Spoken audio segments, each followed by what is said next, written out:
வணக்கம், என் பெயர் கோதன்ராமன், வயது 64. வருஷம் மெடிக்கல் செக்கப் பண்ணிப்பேன். ஒரு 2 வருஷம் முன்னாடி பண்ணும்போது இதயம் கொஞ்சம் பெருசாக இருக்குது அப்படின்னு சொன்னாங்க. நானும் நகைச்சுவையாக பெரிய இதயமாக இருக்குதுன்னு நினச்சிட்டேன். அது பார்த்தா கான்சென்ட்ரிக் ஹைப்பர்ட்ராஃபி அப்படின்னு சொன்னாங்க. பட் அதனால் ஒன்றும் பாதிப்பு இல்லை அப்படின்னு சொன்னாங்க. அது டாக்டர் அதை பற்றி கொஞ்சம் சொன்னால் எனக்கு பயம். நம்ம எல்லோரும் போய் எக்ஸசைஸ் பண்ணோம், பஸ்கி பண்ணுறோம், தண்டால் பண்ணுறோம், வெயிட் லிஃப்டிங் பண்ணோன்னா உடனே வீட்டில் சின்ன பசங்களுக்கு அப்படி கையை காமிப்போம். அப்படி முண்டா எப்படி வந்திருக்கு பார்த்தியா, என்னோடய பைசப்ஸ் எப்படி இருக்குது பார்த்தியா அப்படின்னு. அதே மாதிரி ஹார்ட்டு ஹை பிபிக்கு எகெயின்ஸ்டாக அந்த ஹை ப்ரெஷரை காம்பன்சேட் பண்ணுறதுக்கு அது பம்ப் பண்ணும்போது அது கொஞ்சம் திக்கன் ஆகுது. அதுக்கு பேர் கான்சென்ட்ரிக் ஹைப்பர்ட்ரோஃபி அப்படின்னு பேர். இது வந்து பிபி இருக்கிறவங்களுக்கு யூஸ்வலாக எக்கோவில் கிடைக்கிற finding concentric hypertrophy. It is a compensatory method. But அதையுமே ஏர்லி ஸ்டேஜில் கண்டுபிடிச்சோன்னாக்கா அதை ரிவர்ஸ் பண்ண முடியும். அதர்வைஸ் அதை ரிவர்ஸ் பண்ணலைனாலும் அது ஒரு கெடுதி கிடையாது. பட் இதை கண்டுபிடிச்சதுக்கப்புறம் ஏதாவது அப்ஸ்ட்ரக்ஷன் இருக்கா, ஹார்ட்டுக்குலேருந்து வெளியில் வர வால்வு இருக்குது, அயோட்டிக் வால்வ், அயோட்டிக் வால்வில் அப்ஸ்ட்ரக்ஷன் இருக்கா இல்லை பிபி இருக்கான்னு தெரிஞ்சுக்கணும். இந்த மாதிரி ஹைப்பர்ட்ரோஃபி இருந்துட்டுனாக்கா அதுக்கான தக்க நடவடிக்கை எடுத்துக்கணும், வேறு ஒன்றும் இல்லை. என் பேர் கோபாலன். வணக்கம் டாக்டர். 2017 நான் பப்ளிக் ஹெல்த் சென்டரில் ஒரு அட்மிட் ஆனேன் 5 டேஸு. அப்போ ஆஞ்சியோ பண்ணுன்னு சொன்னாங்க. 12,000 பணம் கட்ட ஆஞ்சியோ பண்ணேன். சிங்கிள் பிளாக் இருக்கே, நீங்கள் 3 லட்சம் பணம் கட்டுங்கன்னாங்க. நான் டிஸ்சார்ஜ் ஆகிட்டு ஜிஹெச் போயிட்டேன்.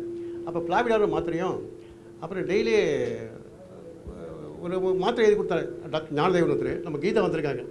இவங்களுடைய கீதா டாக்டர் ஹஸ்பண்ட் தான் எனக்கு வழி காமிச்சாங்க. இதை மாத்திரை கண்டினியூ பண்ணணுமா இல்லை ஸ்டண்ட்டு போடணுமா சொல்லி நல்லாயிருக்கும். அவங்க சிங்கிள் பிளாக்கு ஸ்டண்ட்டு போடணுன்னாங்க. நான் வேண்டான்ட்டேன். இல்லை ஓகே ஓகே. மெடிசன் வந்து ஒரு மேத்தமேட்டிக்ஸ் மாதிரி. நார்மலாக என்ன சொல்லுவோம் அப்படின்னாக்கா, ரத்த குழாயில் 3 ரத்த குழாய் இருக்குது இருதயத்தில். அதில் ஆஞ்சியோ பண்ணும்போது எத்தனை ரத்த குழாயில் எப்படி அடைப்பு இருக்குது அப்படிங்கிறத பார்ப்போம். 70% மேலே குறுக்கு பரப்பளவில் அப்ஸ்ட்ரக்ஷன் இருந்ததுன்னா 70% ஆர் மோர், ஒரு ரத்த குழாயிலையோ 2 ரத்த குழாயோ இருந்ததுன்னா ஆஞ்சியோபிளாஸ்டி முறையில் பலூன் முறையில் ஓப்பன் பண்ணிவிட்டு ஸ்டென்ட் போட்டிருக்கணும். இதுக்கு தம்ஸ் ரூல்னு பேர். இதுதான் பேசிக் ரூல். 3 ரத்த குழாயிலையும் இருந்து அவங்க டயபெட்டிக்காக இருந்ததுனாக்கா அந்த காலத்தில் நாங்கள் சொல்லிகிட்டு இருந்தோம் பைபாஸ் சர்ஜரி தான் உகந்ததுன்னு. இப்போ suppose a person is young, 40 வயசில் வராங்க, ரத்த கொதிப்பு இருக்குது அல்லது சுகர் இருக்குது, 3 ரத்த குழாயிலையும் அடைப்பு இருக்குது, டிஸ்க்ரீட் அப்படின்னு பேருது. டிஃப்யூஸ் டிசீஸுங்கிறது அந்த ரத்த குழாய் ஃபுல்லாக அடைப்பு இருக்கிறது.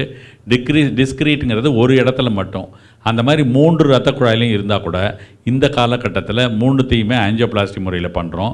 பண்ணிவிட்டு என்ன பண்ணுறோன்னா அட் லேட்டர் டேட்டு அவங்களுக்கு ரெக்கரன்ஸ் இருந்ததுன்னா அப்போ பைபாஸுக்கு வாய்ப்பு இருக்குது. இந்த இரத்த குழாய் அடைப்பை பற்றி சில அட்வர்டைஸ்மெண்ட் வருது. நீங்கள் எதுவுமே பண்ண வேண்டாம், இந்த இது கொடுக்கும்போது ஐவி ஃப்ளூயிட் கொடுக்கும்போது மருந்தெல்லாம் கலந்து கொடுத்துருவோம், 15 பாட்டில் மருந்து ஏற்றிட்டா உங்களுக்கு எல்லா அடைப்பும் சரியாக போயிடும் அப்படிங்கிற மாதிரி நிறைய அட்வர்டைஸ்மெண்ட்டு பார்க்குறோம். அதை பற்றி கொஞ்சம் எக்ஸ்பிளைன் பண்ணணும் டாக்டர். அதுக்கு பேர் இசிபிஎல்னது கீலேஷன் அப்படின்னு பேர். எல்லாம் சரியாக போயிடும், அந்த டாக்டரும் சம்பாரிச்சுக்குவாங்க. எதுவுமே சரியாக போகாது, திருப்பி எங்ககிட்ட வந்துடுவீங்க. அதனால் அது ஒரு சிறந்த முறை தான். ஏன்னா ஒருத்தருக்கு மட்டும் லாபம் வர்றதுக்கு பதிலாக 2 பேருக்கும் லாபம் வருது. இந்த இசிபிங்கிறது வேறு, கீலேஷனுங்கிறது வேறு. நீங்கள் நிறைய பேர் இதில் ஃபிசிக்ஸ் கெமிஸ்ட்ரி படிச்சிருப்பீங்க காலேஜில். அப்போ கீலேஷனுங்கிறது என்னன்னாக்கா, it is a method of antidote. இந்த லெட் மாதிரி பாய்சனிங் எடுக்கும்போது கீலேஷனுங்கிற மெத்தடில் அந்த ட்ரக்கை கொடுத்தோன்னா அதை ப்ரிசிபிடேட் பண்ணிடுறோம். பட் அந்த கீலேஷனுக்கும் ஹார்ட் டிசீஸை க்யூர் பண்ணுறதுக்கும் இன்றைக்கி வரைக்கும் it is not accepted by. நம்ம கொடுக்குற ட்ரீட்மெண்ட்லாம் 2 அசோசியேஷன்ஸ் அப்ரூவ் பண்ணணும். ஒன்று வந்து அமெரிக்கன் ஹார்ட் அசோசியேஷன், இன்னொன்று யூரோப்பியன் ஹார்ட் அசோசியேஷன். இது 2த்துலேயுமே நாட் அட் ஆல் அக்செப்டட். இந்த இசிபிங்கிற முறை ஒரு சிலருக்கு நாங்கள் வச்சுருக்கோம். யாருக்கு அப்படின்னாக்கா, கீலேஷன் கிடையாது, அந்த மருந்தை உள்ளே செலுத்துறது கிடையாது.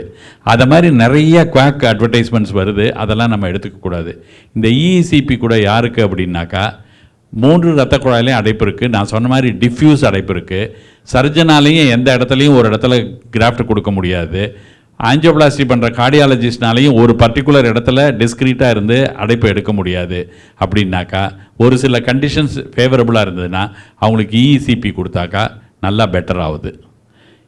இன்னும் ஒரு எக்ஸ்பீரியன்ஸ் சொல்லணும் அப்படின்னாக்கா, நானும் ப்ரொஃபஸர் கேஎம் செரியன், மறைந்த மாபெரும் மேதை சர்ஜன் கேஎம் செரியன் அவர்களும் சேர்ந்து இன்ஆப்பரபிள் பர்சன், அதாவது இது ஒன்றுமே பண்ண முடியாது, வெசல்ஸ் எல்லாம் அவ்வளோ டிஃப்யூஸாக டிசீஸ் இருக்குது அப்படிங்கிறவங்களுக்கு ஒரு 100 பேருக்கு இசிபி முறையில் வைத்தியம் பண்ணோம். வைத்தியம் பண்ணிவிட்டு 35 நாளுக்கு அப்புறம் 35 சிட்டிங்க்கு அப்புறம் அவங்க ரத்த குழாய் கொஞ்சம் நல்லா விரிவடைஞ்சது. அதுக்கப்புறம் சார் அவங்களுக்கெல்லாம் பைபாஸ் சர்ஜரி பண்ணார். ஸோ இது வந்து it is restricted to one group of people who have terminal illnessன்னு சொல்லலாம், அல்லது இன்னாரப்பரபிள் கேஸ்ன்னு சொல்லலாம். அந்த மாதிரியும் கார்டியக் ஃபெயிலியர் இருக்கிறவங்களுக்கும் பண்ணாக்கா it is a useful method of treatment, not chelation, மருந்து கொடுக்கறது இல்லை, ஒன்லி இசிபி. என் பேர் பிரபாவதி. என்னோட கணவனருக்கு 2 வருஷம் முன்னாடி வந்து முதுகில் ரொம்ப வேர்க்கிறதுன்னு ஆஃபீஸ் போனவர் 1/2 ஹவரில் ரிட்டர்ன் வந்தார். ரொம்ப வேர்க்கிறத பார்த்ததும் எனக்கு பயமாக இருந்தது. இம்மிடியட்டாக ஆஸ்பத்திரிக்கு கூட்டின்னு போயிட்டேன். உடனே இசிஜி எடுக்கும்போதே டாக்டர் வந்து மேஜர் ஹார்ட் அட்டாக்குன்னு சொல்லி அட்மிட் பண்ணாங்க. 3 இடத்துல அடைப்பு இருக்குதுன்னு சொல்லி ஸ்டண்ட் வச்சுருக்கு. ஆனால் எங்கள் ஹஸ்பண்டுக்கு அதுக்கு முன்னாடியே பிபி, சுகர், கொலஸ்ட்ரால் எல்லாமே இருந்தது. ட்ரீட்மெண்ட் எடுத்துருந்தார், மெடிசன் எடுத்துருந்தார். 6 months கழித்து அவரோட தம்பி பிபி, கொலஸ்ட்ரால், சுகர் எதுவும் கிடையாது, 3 வேளையும் சாதம் சாப்பிடுவார். அவருக்கும் அதே மாதிரி வந்து 3 அடைப்பு, அவருக்கும் ஸ்டண்ட் வச்சுது. ஆனால் இவர் பயப்படலை, அவர் ரொம்ப பயப்பட்டார். ஆனால் பொதுவாக வந்து ஃப்ரெண்ட்ஸ் சர்க்கிளில் சொல்கிறது வந்து நீங்கள் ஸ்டண்ட் வச்சுருக்க வேண்டாம், சர்ஜரி தான் பண்ணியிருக்கணும், இப்போ வந்து ஒரு 2-3 வருஷம் கழித்து நீங்கள் திரும்பியும் ஸ்டண்ட் வைக்க வேண்டியிருக்கும் அப்படின்னு சொல்லின்னு இருக்காங்க. அது உண்மையாக எங்களுக்கு அதை பற்றின ஒரு விழிப்புணர்வு தரணுமான்னு கேட்டுக்கொள்கிறேன். ரொம்ப நன்றி மேடம். அதாவது ஆரம்ப காலத்தில் பைபாஸ் சர்ஜரி பண்ணாக்கா ஒரு தீர்வு அப்படின்னு நினச்சிட்டு இருந்தோம். பைபாஸ் சர்ஜரி சென்னையில், இந்தியாவில் ஆரம்பித்தது 80 கடைசியில் தான் ஆரம்பித்தது. இன்றைக்கி அப்போ பைபாஸ் சர்ஜரி பண்ணிக்கிட்டவங்கெல்லாம் 15-20 வருஷம் கழித்து 1% ஆஃப் பீப்புள் தான் நல்லா இருக்காங்க, பாக்கி பேருக்கு மறுபடியும் அதுலேயும் அடைப்பு ஏற்பட்டுடுது. ஸோ அதுலேயும் அடைப்பு ஏற்பட்டதுனால எதுவுமே பர்மனன்ட் கிடையாது, எல்லாமே சேஞ்ச் ஆகிட்டே இருக்கிறது தான். ஆஞ்சியோபிளாஸ்டியில் ரெக்கரன்ஸ் ரேட் வந்து நாங்கள் ஆரம்பித்த காலத்தில் 35% ரெக்கரன்ஸ் ரேட்டு. பலூனில் மட்டும் ஓப்பன் பண்ணிவிட்டு வந்துடுவோம். 65% நல்லா இருப்பாங்க, 5 வருஷத்துக்குள்ளே 35% திரும்பி வருவாங்க. அப்புறம் 2000 வாக்கில் தான் அந்த ஸ்டென்ட்டுங்கிறத கண்டுபிடிச்சாங்க. பலூனை ஓப்பன் பண்ணிவிட்டு ஸ்டென்ட்டு வச்சோன்னே ரெக்கரன்ஸ் ரேட் 9% தான்.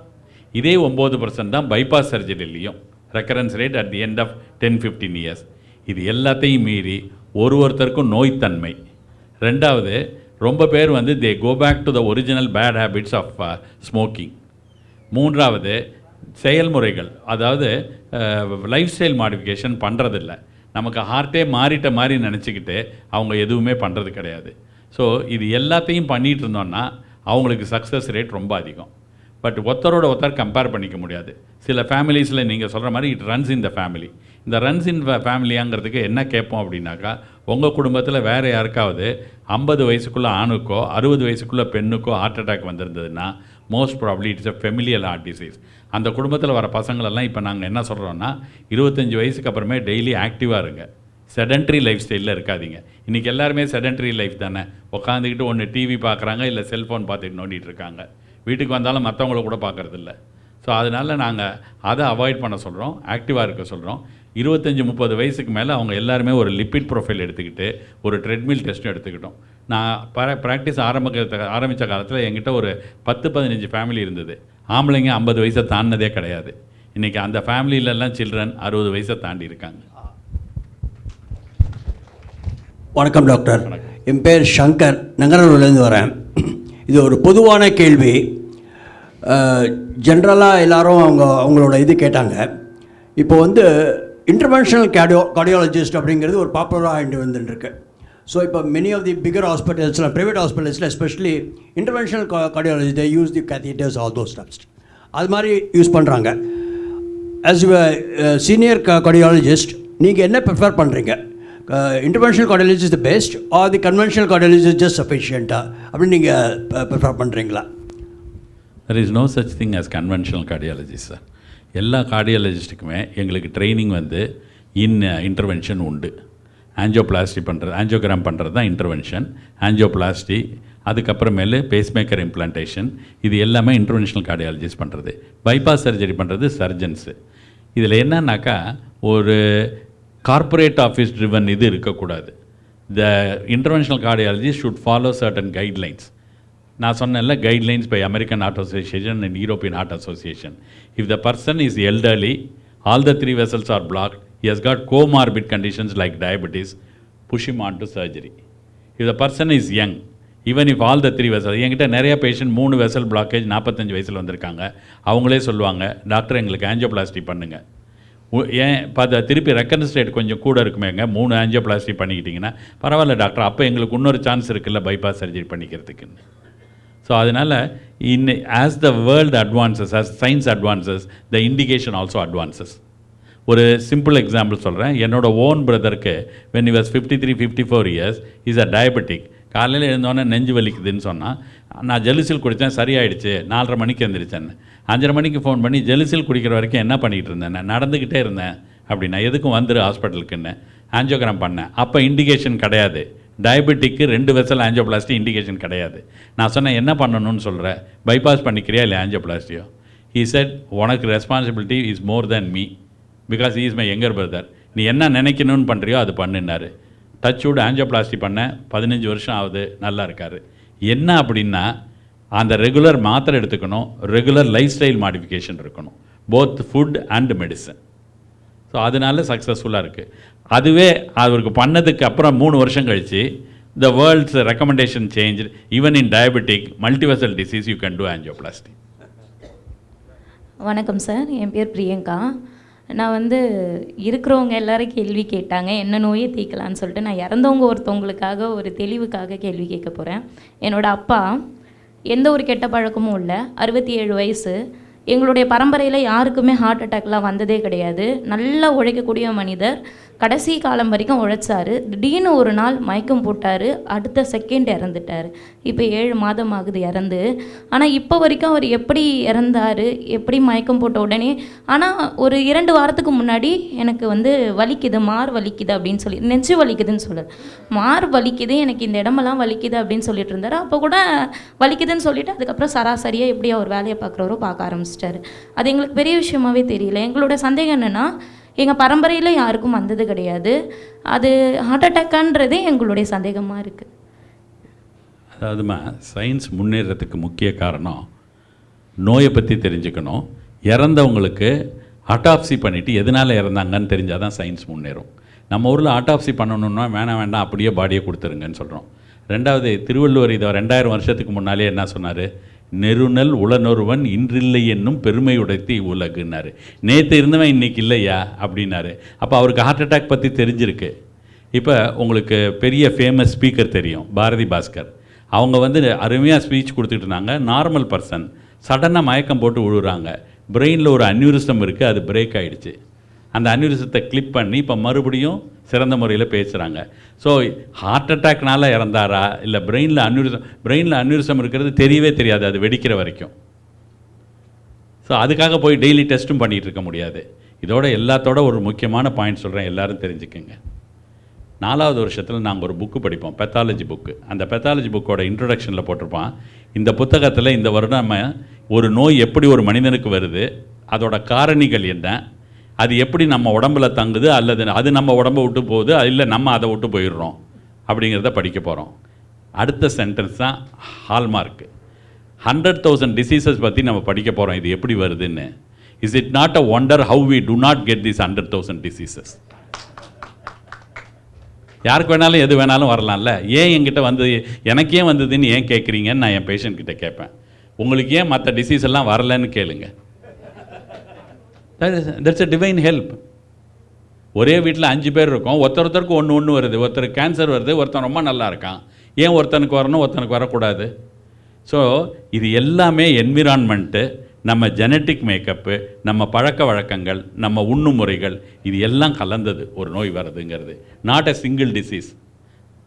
எங்கள் பரம்பரையிலேயே இல்லைங்கிறது. நீங்கள் வேறு பிபி அப்பர், நான் 30-40 வருஷத்துக்கு முன்னாடி பேஷண்ட் ஆரம்பிக்கிறது பிபி கட்டினேன் சார். எங்கள் பரம்பரையிலேயே யாருக்கும் பிபி பார்த்ததில்லை, நீங்கள் தான் சார் ஃபஸ்ட்டு ஆள். இப்போ எங்கள் பரம்பரை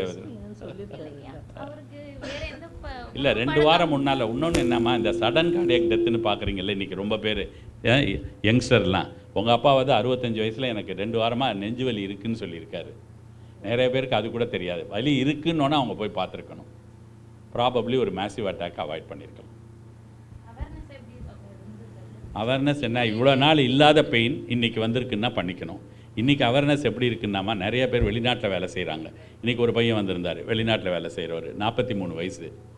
எனக்கு எல்லா டெஸ்ட்டும் பண்ணிவிடுங்கிறாரு. என்ன பண்ணுறோம், கொலஸ்ட்ரால் பேட்டர்ன் எப்படி இருக்குது, இசிஜி எப்படி இருக்குது, எக்கோ எப்படி இருக்குது, ட்ரெட்மில் எப்படி இருக்குதுன்னு பார்க்கணும். ரெஸ்டிங் இசிஜி 99% பேருக்கு ஹார்ட் அட்டாக்கு மொதல் நிமிஷம் வரைக்கும் நார்மலாக தான் இருக்கும். ட்ரெட்மில் பண்ணும்போது தான் தெரியும் அது. வணக்கம் டாக்டர், என் பேர் ராதிகா. ஒரு நார்மல் பர்சன், எந்த சிம்டம்ஸுமே இல்லாத இவங்களுக்கு பிளாக் இருக்கான்னு கண்டுபிடிக்க ஆஞ்சியோகிராம் தவிர வேறு ஏதாவது இருக்கா மெத்தட்ஸ்? ஆஞ்சியோகிராம் லாஸ்ட் மேடம், நான் ஐம் நாட் ஃபார் ஆஞ்சியோகிராம். ஒரு நார்மல் பர்சன் நான் சொல்கிறது இதே தான். எக்கோ கார்டியோகிராம் பண்ணால் ஹார்ட்டோட பம்பிங் கெப்பாசிட்டி நல்லா இருக்கா, இல்லை ஏற்கனவே அட்டாக் வந்து ஏதாவது ஒரு பக்கம் பழுதாக இருக்கான்னு தெரிஞ்சுக்கலாம். அது நார்மலாக இருந்ததுனாலும் ட்ரெட்மில் டெஸ்ட் பண்ணணும். ட்ரெட்மில் டெஸ்ட்டோட ப்ரெடிக்டபிலிட்டி 84%. 84% அதில் பிரச்சனை இருந்தால் தெரிஞ்சிடும். சில பேருக்கு ட்ரெட்மில் பாசிட்டிவாக இருக்குது, பாசிட்டிவாக இருக்க எல்லாருக்கும் ஆஞ்சியோகிராமுக்கு எடுத்துகிட்டு போவோம். அதில் 16% ஆஞ்சியோகிராம் நார்மலாக இருக்கும். அதுக்கு பேர் ஃபால்ஸ்லி பாசிட்டிவ் ட்ரெட்மில் அப்படின்னு பேர். So what is essential is treadmill.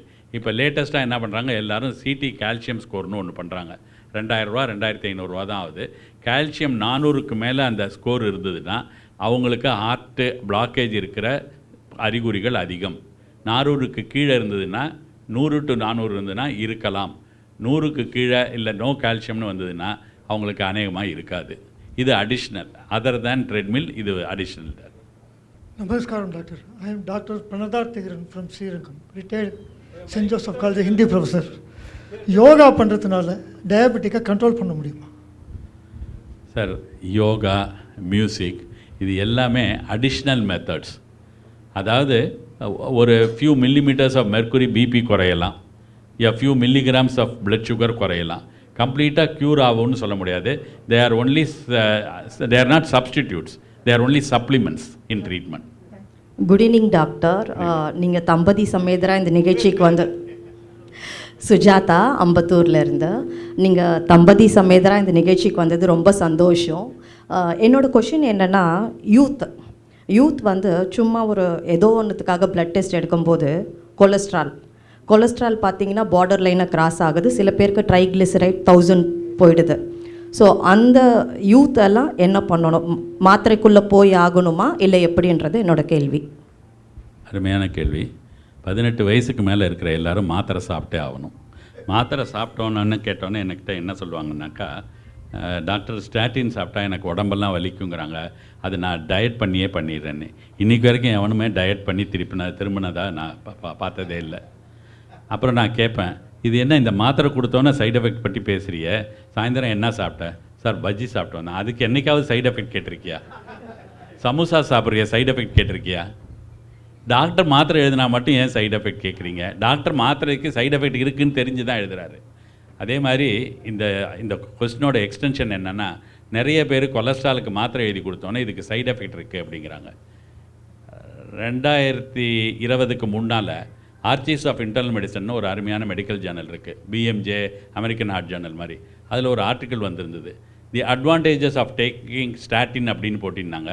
3.5 million articles இருக்குது, research articles. The disadvantages of taking ஸ்டாட்டின்னு போட்டிங்கன்னா 35 மில்லியன் ஆர்டிகல்ஸ் இருக்குது. ஸோ எப்பொழுதுமே ஃபேக்குக்கு தான் அதிக மரியாதை. ஸோ யாராவது ஒருத்தன் அது இல்லைன்னு சொன்னான்னா அது 10 times more papers are available. So நான் சொல்கிறது என்னென்னா, எனக்கு விவரம் தெரிஞ்சதுலேருந்து 45 வருஷமாக இந்த மாதிரி ஹை கொலஸ்ட்ரால் பீப்புளெலாம் ட்ரீட் பண்ணிக்கிட்டு இருக்கோம். இன்சிடென்ட்ஸ் ஆஃப் ஹார்ட் அட்டாக் கம்மியாக இருக்குது, ஈவன் ஆஞ்சியோகிராஃபிக்கலி கம்மியாக இருக்குது. So they should take it. ஒரு சின்ன குரூப் இந்தியன்ஸுக்கு கொலஸ்ட்ராலோட ட்ரைக்ளிசரைட்ஸ் கூட இருக்குது. Either they are diabetic or they have a condition called familial hypertriglyceridaemia. அதுக்கெல்லாம் இப்போ இன்ஜெக்ஷன் வந்துடுச்சு. வருஷத்துக்கு 2 injection, they become totally normal.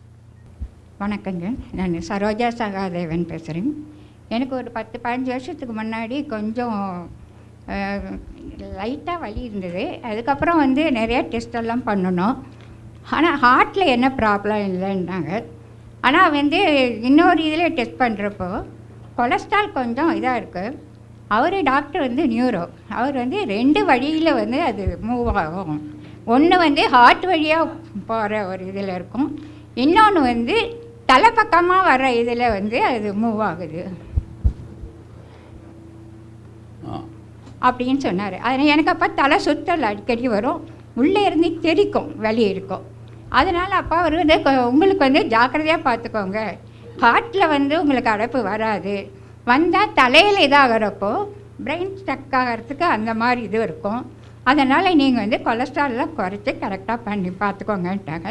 அப்புறம் நிறைய மாத்திரையெல்லாம் சாப்பிட்டு டயட் எல்லாம் இருக்குது, ஏறக்குறைய இப்போ நல்லா இருக்குது. இருந்தாலும் சில சமயம் வந்து சிம்டம்ஸ் எனக்கு தெரியும், கொலஸ்ட்ரால் கொஞ்சம் அதிகமான கூட எங்கேயாவது வெயினில் தெரியும். அதை வந்து நான் கொஞ்சம் கண்ட்ரோல் பண்ணிட்டு தான் இருக்கேன். ஆனால் இப்போ நீங்கள் சொன்ன மாதிரி எங்கள் அப்பாவுக்கு வந்து ஹார்ட் அட்டாக் வந்து ஒரு 3 தடவை ஐசியூக்கு போயிட்டு வந்தார். ஒரு சைடு அடைப்பு இருக்கும், அடுத்தது அது இதாகிறப்போ ரிலீஸ் ஆகும், ஆனால் இன்னொரு தடவை வந்து இந்த பக்கம் ரிலீஸ் ஆகிடும். அதனால் அவரும் வந்து ஒரு 15 வருஷம் பக்கம் நல்லா தான் இருந்தார். கடைசியாக வந்து அவர் நல்லா இருக்கிற மாதிரி இருந்து டக்குன்னு போனப்போ மூளையில் வந்து பிளட்டு கிளாட் ஆகிட்டு டக்குன்னு அப்படியே தாங்கிட்டார். அதனால் இப்போ அவருக்கு ஹார்ட் இது பார்த்துட்டு இருந்தது பிரச்சனை இல்லை, திடீர்னு எப்படி இங்கே வந்ததுன்னு தெரியல அப்படின்னு சொல்லி டாக்டர் சொல்லிட்டுனாங்க. இப்போ எனக்கு அதிலேருந்து அந்த ஒரு பயம் இருக்குது.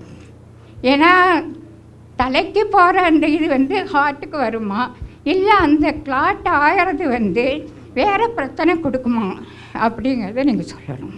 அதாவதுமா நம்ம உடலில் வந்து 3 விதமான இரத்த குழாய்கள் இருக்குது.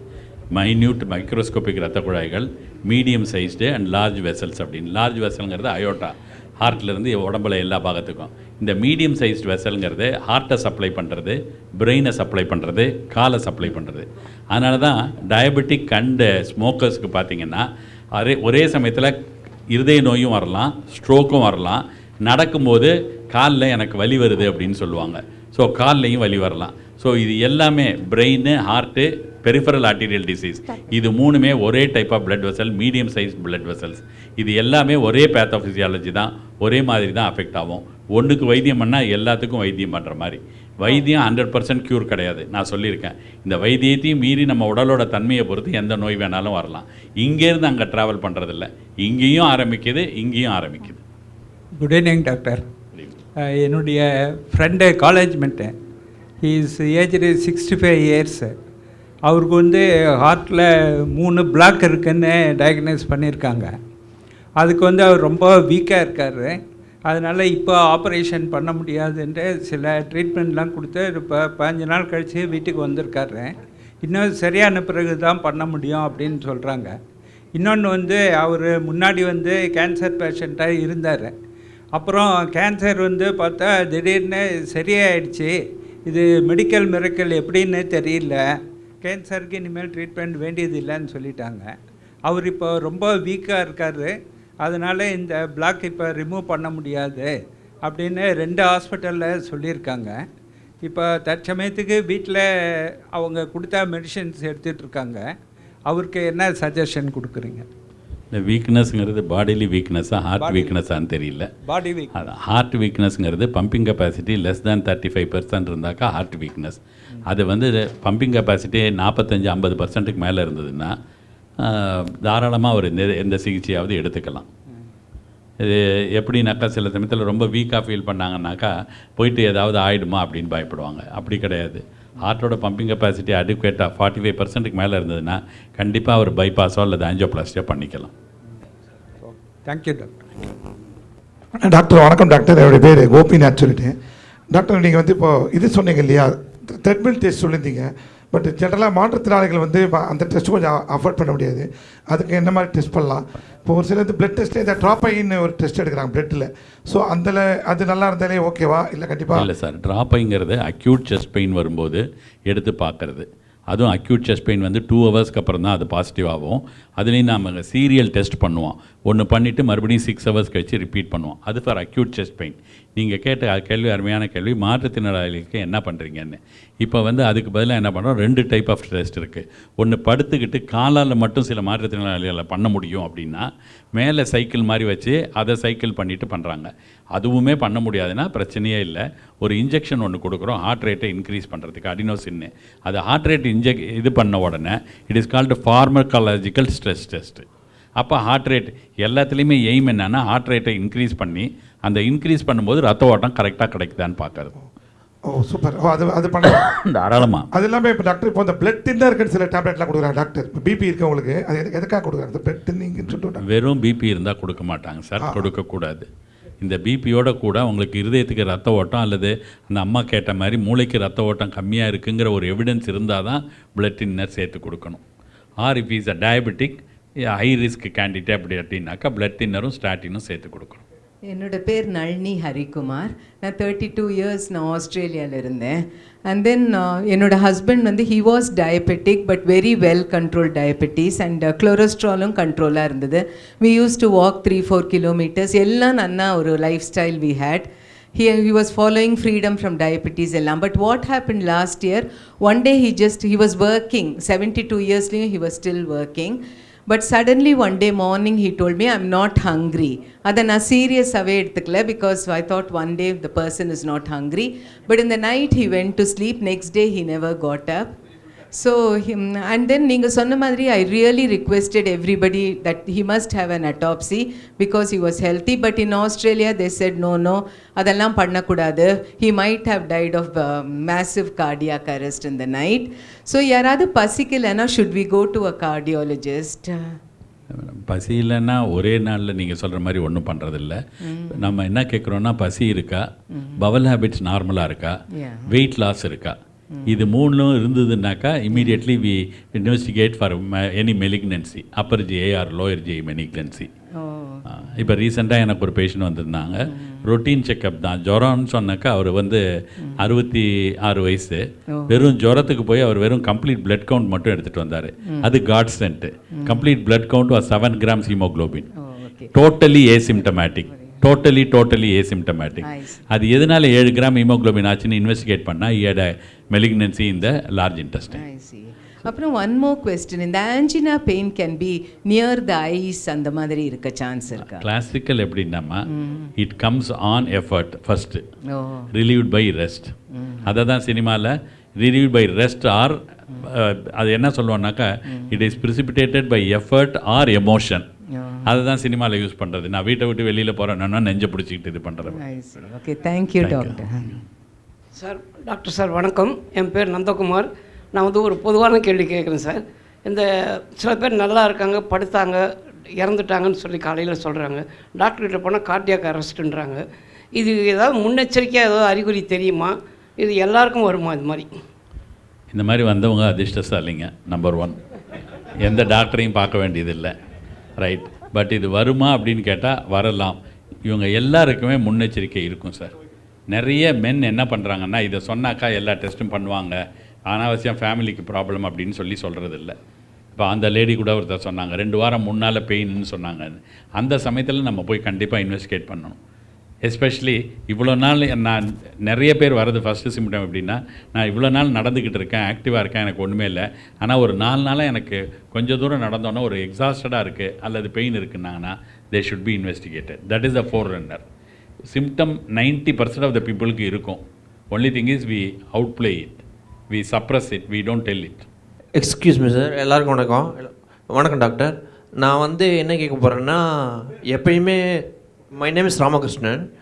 எப்பயுமே அனக்சிட்டியாக ஒரு பாசிட்டிவாக ஒரு ஹரிபரியோட வேலை செய்கிறவங்களுக்கு ஹார்ட் வந்து ஒரு மாதிரி பம்பிங் ரொம்ப ஃபாஸ்ட்டாக இருக்கும். அவங்களுக்கு நல்ல ஹார்ட்டாக இல்லை பீஸ்ஃபுல்லாக ஒரு ரிட்டையர்ட் லைஃப் மாதிரி இருக்கிறவங்க, ரொம்ப ரொம்ப ஸ்லோவாக இருக்கக்கூடியவங்க, அவங்களுக்கு நல்ல ஹார்ட்டாக, ரெண்டுத்தில் எது நல்ல ஸ்ட்ராங்காக ரொம்ப நாளைக்கு இருக்கும்? எனக்கு 2-3 பேஷண்ட் வந்திருந்தாங்க. அவங்க போய் அமெரிக்காவில் போய் இருந்துட்டு வந்தவங்க. அவங்க பேரம்பேத்தியோட, அவங்க பேரம்பேத்தியை நீ என்ன ஆகணும்னு நினைக்கிற அப்படின்னு கேட்டதுக்கு, தாத்தா நான் ஒன்றை மாதிரி ஆகணும்னு நினைக்கிறேன். ஏன்னா காலையில் எழுந்திரிச்சோன்னா உனக்கு பாட்டி காஃபி கொண்டு வந்து தராங்க, அப்புறம் டிஃபன் கொண்டு வந்து தராங்க, நீ எந்த வேலையும் செய்கிறது இல்லைன்னு. How can you retire like that? என்னோட பிரின்சிபல் என்னன்னாக்கா, as long as you enjoy your work nothing will happen to you. அதுக்கு ஸ்டாண்டிங் சிட்டிங் எக்ஸாம்பிள் நம்ம எஸ்பி முத்துராமன் சார். வேலை செஞ்சுக்கிட்டே இருப்பார்.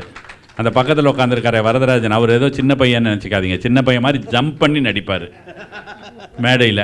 எதுக்கு சொல்ல வரேன்னா, நிறைய பேர் தம்பி நீங்கள் சொல்கிறது ரொம்ப கரெக்டு, வந்துட்டு சார் ரொம்ப டென்ஷன் சார் என்கிட்ட சொல்லுவாங்க, ரொம்ப டென்ஷன் சார் எனக்கு.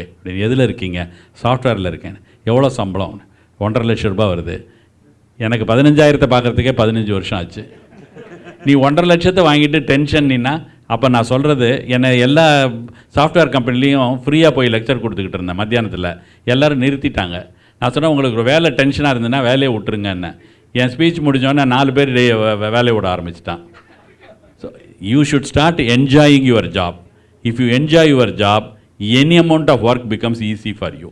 இந்த கர்ஸ் பண்ணிக்கிட்டே பண்ணுறாங்கல்ல தம்பி, அதுதான் நாட் அக்செப்டபிள். டாக்டர் வணக்கம். என் பேர் சக்திமான சோகன். ஒரே ஒரு எல்லாருக்கும் பொதுவாக ஒரு அட்வைஸ் பண்ணுங்கள். என்னென்னா, prevention is better then cure அப்படின்னு சொல்கிறோம். நீங்கள் ஒரு எக்ஸ்பீரியன்ஸு டாக்டர். இந்த எல்லாருக்கும், இந்த க்ரௌடுக்கு மற்ற எல்லாருக்குமே என்னென்ன ப்ரிவென்ட் பண்ணணும் அப்படின்னு மட்டும் கொஞ்சம் அட்வைஸ் பண்ணி நல்லாயிருக்கும். ரொம்ப சிம்பிள் சார். ஆக்டிவாக இருக்கணும். Sedentary life style is equivalent to smoking cigarettes. யாராவது இப்போ நிறைய பேர் கேட்டிங்கன்னா என்னால் முடியல. லேடிஸ் சொல்லுவாங்க, நாங்கள் வீட்டில் வேலை செய்கிறதே போதும் எங்களுக்குமாங்க. நிறைய லேடிஸ் சொல்கிறது. அப்புறம் தான் என்ன பண்ணேன், கோவிடில் ஒரு 6 மாதம் என் பையன் என்ன சாந்தியும் எனக்கு இதுக்கு போகக்கூடாதுன்ட்டாங்க, கிளினிக்கு. வீட்டில் இருந்தேன். அப்போ தான் நான் கண்டுபிடிச்சேன் இவங்கெல்லாம் எவ்வளோ வேலை செய்கிறாங்கன்னு. மிக்ஸி சுவிட்ச் அவங்க தான் போடுறாங்க, கிரைண்டர் சுவிட்ச் அவங்க தான் போடுறாங்க, வாஷிங் மிஷின் சுவிட்ச் அவங்க தான் போடுறாங்க. அந்த வாஷிங் மிஷினில் வாஷ் பண்ணி வந்ததை காய போடுறதுக்கு வேலைக்காரி வச்சுருக்காங்க. ஸோ இப்படி நம்ம எல்லோரும் ஒரு காரணம் சொல்லிக்கிறோம், நம்ம தான் இப்படி வேலை செய்கிறோம். ஒரு சின்ன கால்வலி வந்துட்டால் போதும், என்கிட்ட வந்து சொல்லுவாங்க, டாக்டர் 1 வாரமாக கால் வலிக்குது, அதான் நடக்கிறது இல்லைன்னு. Most important is sedentary life style should be avoided. Self sympathy பண்ணாமல் daily 40 minutes of walking. Now American Heart Association says you should walk at least for 30 minutes a day and accumulate 150 minutes of walking per week. ரொம்ப simple. வாரத்தில் 5 நாள் நடந்தால் போதும். Number 1. Number 2, moderation இன் eating. எது பிடிக்குதுன்னு சொல்லி அதை வச்சு நிறையா சாப்பிடக்கூடாது. மாடரேஷன் இன் ஈட்டிங். 3வது, வெஜிடேரியனில் நீங்கள் எது வேணாலும் சாப்பிடுங்க. நான் வெஜிடேரியன்லாம் நான் சொல்லுவேன், after 40 prefer to eat high protein diet with less amount of fat. அப்படின்னா fish, chicken and white of the egg. Try to avoid. எனக்கு நிறைய முஸ்லீம் பேஷண்ட், அவங்கள்ட்ட சொல்லுவேன், பெருநாளுக்கு பெருநாள் முட்டை, மஞ்சள் கருவும் மட்டனும் சாப்பிடுங்க. அதே மாதிரி டயபெட்டிக் பீப்புள் எனக்கு ரொம்ப பிடிச்சவங்க. எப்படின்னாக்கா, ஃபஸ்ட்டு வருவாங்க, தீபாவளி சார் அதனால கொஞ்சம் கூட இருக்குமாங்க. அடுத்தது பொங்கல் சார் அதனால கூட இருக்குது. அடுத்தது வருஷப்பிறப்பு சார். அடுத்தது தமிழ் வருஷப்பிறப்பு சார். இப்படி ஒரு ரீசனும் இது பண்ணாமல் we have to avoid. We know that we are overeating and not trying to add, because we are exhausting the pancreas. ஒரு டயபெட்டிக்கு நான் டயபெட்டிக்கோட 2 to 5 times more chance of getting a heart problem. ஒரு ஸ்மோக்கருக்கு நான் ஸ்மோக்கரோட 3 times more of getting heart problem. Diabetic, hypertensive and smoker அப்படின்னாக்கா you can imagine how many times it is more. So what is important is regular exercise. அந்த regular எக்ஸசைஸில் நிறைய பேர் என்னோடய patients, sir இவ்வளோ நாள் நல்லா இருந்தேன், இன்றைக்கி போகும்போது ஒரு டிஸ்கம்ஃபர்ட் இருந்தது. இம்மீடியட்டாக you can find out and admit them and do an angiogram and find out. So what is important is regularity in your habits. Moderation. Once in way நல்லா நிறைய வயிறு புடைக்க சாப்பிட்றதெல்லாம் தப்பு கிடையாது, அது விருந்து. அண்ட் தட் விருந்து ஷுட் நாட் ஹேப்பன் எவ்ரிடே. அப்படி எவ்ரிடே இருந்ததுன்னா எவ்ரிடே மருந்தாயிடும். வணக்கம் டாக்டர், என் பேர் இந்துமதி. ஒரு என்னோட அவேர்னஸ்க்காக கேள்வி தான் இது. இப்போது ஹார்ட் ப்ராப்ளம் அப்படின்னாலே ஆஞ்சியோபிளாஸ்ட், பைபாஸ், அதுக்கப்புறம் ஸ்டண்ட்டு, அப்புறம் பேஸ்மேக்கர் அப்படி சொல்கிறோம். இது என்னென்ன ஸ்டேஜில் இதுதான் பண்ணணும் அப்படிங்கிறத எப்படி டிசைட் பண்ணுறீங்க? சும்மா ஒரு அவேர்னஸ்க்காக தெரிஞ்சுக்கிறதுக்காக தான் கேட்குறேன். நன்றி. நான் ஏற்கனவே சொல்லிட்டேன் மேடம். ஆஞ்சியோபிளாஸ்டிங்கிறது பேஷண்ட்டுக்கு செஸ்ட் பெயின் வந்து அடைப்பு இருக்குது, மோர் தேன் 70% அடைப்பு இருக்குது. ஒரு இரத்த குழாய் அல்லது 2 இரத்த குழாயில் ஆஞ்சியோபிளாஸ்டி. சப்போஸ் 3 இரத்த குழாயிலையும் அடைப்பு இருக்குது, கோமார்பிட் கண்டிஷன்ஸ் லைக் டயபெட்டிஸ் இருக்குது, bypass surgery is the best. ஹார்ட்டோட பம்பிங் கெப்பாசிட்டி எவ்வளோ இருக்கோ அதுக்கு தகுந்த மாதிரி ரிஸ்க் இருக்கா இல்லையான்னு சொல்கிறோம். பேஸ்மேக்கருங்கிறது இட்ஸ் அ டிஃப்ரெண்ட் செட்டு. இந்த பேஸ்மேக்கருங்கிறது எப்படின்னாக்கா 2 type of pacemaker. The common garden variety of pacemaker that 90% of the people அவங்க பல்ஸ் ரேட்டு கம்மியாகும்போது, லெஸ் தேன் 50 ஆகும்போது மயக்கம் அடித்து விழுந்துடுறாங்க. அவங்களுக்கு நம்ம பேஸ்மேக்கர் பொறுத்துறோம். இப்போ நிறைய பேர் வந்து இந்தியாவிலேயே வந்து தே லிவ் லாங்கர். அந்த காலத்தில் 60க்கு 60 கிடையாது. ஒரு ஃபேமிலியில் ஒருத்தருக்கு தான் 60க்கு 60 பண்ணுவோம். இன்றைக்கி வாரம் 2 பேர் எனக்கு 80க்கு பத்திரிக்கை கொடுத்துட்டு போகிறாங்க. ஸோ அது எதனால் அப்படின்னாக்கா, drugs, lifestyle modification. Drugs has prolonged their life. அதனால் நான் வந்து யாராவது வந்து என்கிட்ட நான் டயபெட்டிஸ்க்கு மாத்திரை சாப்பிட மாட்டேன், நான் லைஃப் ஸ்டைலை மாற்றிக்கிட்டு நான் இது பண்ணேன்னா அதெல்லாம் கதை. நான் உங்கள்கிட்டலாம் ஒன்று சொல்லுவேன், என் கிளினிக்கில் ஒரு நாள் வந்து இருங்க. என் கிளினிக்கில் வரவங்கலாம் 80, 90 நடந்து வராங்க. இவங்கெல்லாம் ஏன் நடந்து வராங்கன்னா, இவங்கெல்லாம் என்கிட்ட 25 வருஷமாக பேஷண்ட், 25 வருஷமாக டயபெட்டிஸையும் பிபியும் கண்ட்ரோல் பண்ணிக்கிட்டவங்க. So they live longer. ரெண்டாவது டைப் ஆஃப் பேஸ் மேக்கர் நான் சொன்னது என்னென்னா, இன்றைக்கி வளர்ந்து வரும் சமுதாயத்தில் ரொம்ப நாள் வசிக்கும்போது கேன்சர் எப்படி எல்லாரும் வயசானா வருதுங்கிறாங்களோ அந்த மாதிரி கார்டியக் ஃபெயிலியரும் வயசானா வருது. அந்த கார்டியக் ஃபெயிலியருக்கு one of the treatments is pacemaker and AACD இம்ப்ளான்டேஷனுங்கிறது. இது செப்பரேட் கேட்டகிரி. வணக்கம் டாக்டர், என்னோடய பேர் மடிப்பாக்க வெங்கட். மனுஷன் நிம்மதியாக செய்கிற ஒரே வேலை தூங்குறது, அதாவது வேலை செஞ்சு முடிச்சுட்டு தூங்குறது. என்னோடய லாஸ்ட் 2 வருஷத்தில் என்னோடய ரிலேஷன் சைடு ஃப்ரெண்ட் சைடில் மார்னிங் டயத்தில் ஃபோன் வரும், இந்த மாதிரி அப்பாவோ மாமாவோ அண்ணாவோ தவறிட்டார் அப்படின்னு. என்ன ஆச்சு, எல்லாம் தான் இருந்தார் அப்படின்னு கேட்கும்போது, தூக்கத்துலேயே ஹார்ட் அட்டாக் வந்துட்டு போயிட்டாருப்பா. ஃபஸ்ட் டைமு தூக்கத்தில் எப்படி ஹார்ட் அட்டாக் வருது? ஏன்னா எல்லா ஆர்கனும் இதயத்தை தவிர மற்ற ஆர்கன்லாம் சைலண்ட் தானே இருக்கும், தூக்கத்தில் எப்படி ஹார்ட் அட்டாக் வருது, என்ன காரணமாக இருக்கும்? ரொம்ப அருமையான கேள்வி. நம்ம தூங்கும்போது நீங்கள் பார்த்தீங்கன்னா, இஃப் யூ ஹேவ் இன்றைக்கெல்லாம் 24 hours பிபி மானிட்டரிங் இருக்குது. Majority of the heart attack நாங்கள் படிக்கிற காலத்தில் பார்த்தீங்கன்னா, majority of the heart attack occurs in the first hour after getting up from the bed. நல்லா தூங்கி காமாக தானே எந்திரிக்கிறீங்க, அப்புறம் எப்படி first hour after getting up from the bed? இது நம்ம உடம்பில் ஒரு சைக்கிள் இருக்குது. அந்த சைக்கிளில் இந்தந்த நேரத்தில் இந்தந்த ஹார்மோன் சுரக்குது. So early morning we get lot of adrenaline rush which increases the BP and pulse rate, and if there is any other obstruction already formed in the coronary arteries, cardiac plaques in pere, coronary plaques in pere, that gets dislodged and causes heart attack.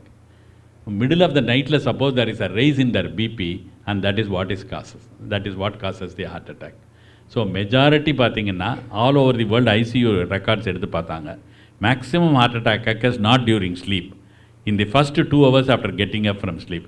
காலையில் எழுந்தோன்னே first பால் வாங்க போகணும், பொண்டாட்டி இல்லைன்னா coffee போட்டு தர மாட்டான். அடுத்தது பையனை கொண்டு ஸ்கூலில் விடணும், அடுத்ததுன்னு. இதெல்லாம் என்னோடய ரொட்டீன், ஐ என்ஜாய் திஸ் அப்படின்னு பண்ணிங்கன்னாக்கா வரவே வராது. வணக்கம் சார். ஏன்னா அதெல்லாம் நான் பண்ணவேன். என்னோட கொஸ்டின் நான் எழுதலை, அகிலா ஜுவாலாங்க சார். என்னோட கணவர் வந்து ஒரு 53 years ஓல்டு, ஒரு டைரக்டர் ஆஃப் வேல்ஸ் யூனிவர்சிட்டியில் ஒரு கம்ப்யூட்டிங் சயின்ஸில் இருந்தார். ரொம்ப பிஸி, நீங்கள் சொன்ன மாதிரி ரொம்ப என்ஜாய் பண்ணி ஒர்க் பண்ணுவார், ரொம்ப பிஸி, அவ்வளோ ஒர்க் பண்ணுவார், ஹார்ட் ஒர்க் பண்ணுவார், ரொம்ப என்ஜாய் பண்ணுவார், நல்லா இருப்பார். க்ளீன் ஹேபிட்ஸு, எந்த ஒரு கெட்ட பழக்கம் இல்லை, ஃபுட் ஹேபிட்ஸும் ரொம்ப வெஜிடேரியனாங்கன்றதால அது மாதிரியும் எதுவும் இல்லை. எனிவே ஆனால் வந்து ஒரு நாள் அவர் அதிகமாக சொன்ன கம்ப்ளைண்ட் பார்த்தா கால் எப்போவாச்சும் வலிக்குது, பின்கால் வலிக்குதுன்னு சொல்லியிருக்காரு. எப்போவாச்சும் அது மாதிரி நிறைய நடக்கிறதால இருக்கும்னு நினச்சிருக்கேன். பட் ஒரு நாள் என் எதிரிலேயே நான் ஜஸ்ட் ஒரு 5 minutes வெளில தண்ணி கேட்டாங்க, கொடுத்துட்டு வெளியில் போயிட்டு வரும்போது அப்படியே விழுந்துருந்தாங்க, வாயெல்லாம் அப்படியே கடிச்சிட்டு இருந்தால் அப்படியே அந்த நிமிஷமே அப்படியே இறந்துருக்காங்க. அதுக்கு முன்னே பேசிக்கிட்டு தான் 2 பேரும் மாடிக்கு வந்தோம், உள்ளே வந்தோம். நான் உள்ள வெளியில் ஒரு ரூம் போனேன். நடப்பாரா மேடம்? அப்படி அது ஆஃபீஸில் நிறைய நடப்பார் சார். அவரோட ஒர்க்கே நிறைய 3 மாடி போய் சும்மா சூப்பர்விஷன் பண்ணுறது எல்லாமே இருக்கும். அப்போ அவ்வளோ இப்படி இருந்தவருக்கு அது எல்லாம் சொன்னது ஹார்ட் அட்டாக் இல்லை, இது கார்டியாக் அரெஸ்ட்னாங்க. அது ரெண்டுக்கும் ஏன்னா டிஃப்ரென்ஸ் இருக்கா, இது எதனால் இப்படி நடந்திருக்கும், எனக்கு இது வந்து மற்றவங்களுக்காவது அவேர்னஸ் கிடைக்கும்ன்றதுக்காக. கார்டியாக் அரெஸ்ட்டுங்கிறது ஒரு simple terminology, that the heart has stopped. Why it has stopped? It usually due to a massive heart attack. So heart attack இருக்குனால இப்போ ஃபஸ்ட்டு அவங்க செடன்ட்ரி லைஃப் ஸ்டைலான்னு நீங்கள் சொல்கிறீங்க. நான் சொல்கிற மாதிரி தான் நிறைய பேர், சார் நான் ஆஃபீஸில் நடப்பேன்பாங்க. ஆஃபீஸில் கேட்டிங்கன்னா ஆஃபீஸ்லேயும் அவங்க நடக்க மாட்டாங்க. 1 or 2 times எழுந்து போகிறது நட இல்லை madam. That is why American heart association நான்லாம் ஸ்டூடெண்ட்டாக இருக்கும்போது recommendation was 40 to 45 minutes of walking or 30 minutes of cycling. இன்றைக்கி உலகம் ஃபுல்லாக யாருமே இதை சரியாக செய்கிறது இல்லைன்னு ஹார்ட் அசோசியேஷனே மாற்றிருச்சு. 30 minutes of walking at least for 5 days in a week. அது பண்ணாலே நமக்கு தெரிஞ்சிடும் ஏதோ ப்ராப்ளம் இருக்கா இல்லையான்னு. அது டெஃபினட் மேடம், ஆக்டிவிட்டி ஸ்கில். அதனால தான் இன்றைக்கி என்ன பண்ணியிருக்காங்க, நாட் ஆக்டிவ். இன்றைக்கி எல்லாருமே செடன்ட்ரி லைஃப் ஸ்டைல், சோஃபாவில் உட்காந்துட்டு டிவி ஆர் ஃபோன் பார்த்துட்டு இருக்காங்க. They say that is equivalent to smoking 20 cigarettes a day. So activity is the most important thing. இதையும் மீறி வந்ததுன்னா நான் சொன்ன மாதிரி nature in the body, the disease overtakes the regular habits. எனக்காக கேட்கல, ஒய்ஃபுக்காக. ஆனால் அவங்க சார்பில் ஒரு கேள்வி கேட்கலாம். அவங்க வந்து சக்கரை கட்டி அந்த 10-15 வருஷமாக இது பண்ணியிருக்காங்க. வாக்கிங் வந்து 10,000-11,000 ஸ்டெப்ஸ் போவாங்க. அந்த இதில் அவங்களோட இதில் பார்த்து வாட்சி கட்டிக்கிட்டு பயங்கரமாக நடப்பாங்க. இருந்தால் கூட அந்த இது வரமாட்டேங்குது. அது மாதிரி காலையில் இந்த இப்போ என்னென்ன வேணுமோ அத்தனையும் எல்லாம் செஞ்சு இப்போ பிரேக்ஃபாஸ்ட்டை விட்டுட்டு அந்த மாதிரி ஏதோ பண்ணிகிட்டு இருப்பாங்க கண்ட்ரோலுக்குள்ளது. இருந்தாலும் குறைய மாட்டேங்குது. அது அதுக்கு என்ன இது பண்ணணும்? அதாவது சார், நம்ம எல்லாருமே வந்து ஓவர் த இயர்ஸ் நல்லா ஸ்வீட் கீட் சாப்பிட்டு நம்ம இதை ஆரம்பிக்கும் போது, இந்த லைஃப் ஸ்டைல் மாடிஃபிகேஷன் ஆரம்பிக்கும் போது it becomes too late and the entire pancreas is exhausted.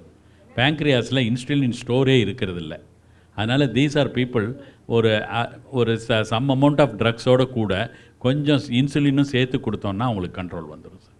இன்றைக்கி மாடர்ன் இன்சுலின் நிறையா வந்துருச்சு. ஒன்ஸ் எ டே கொடுக்குற மாதிரி, bolus insulin with another insulin, இந்த மாதிரியெல்லாம் வந்துருச்சு.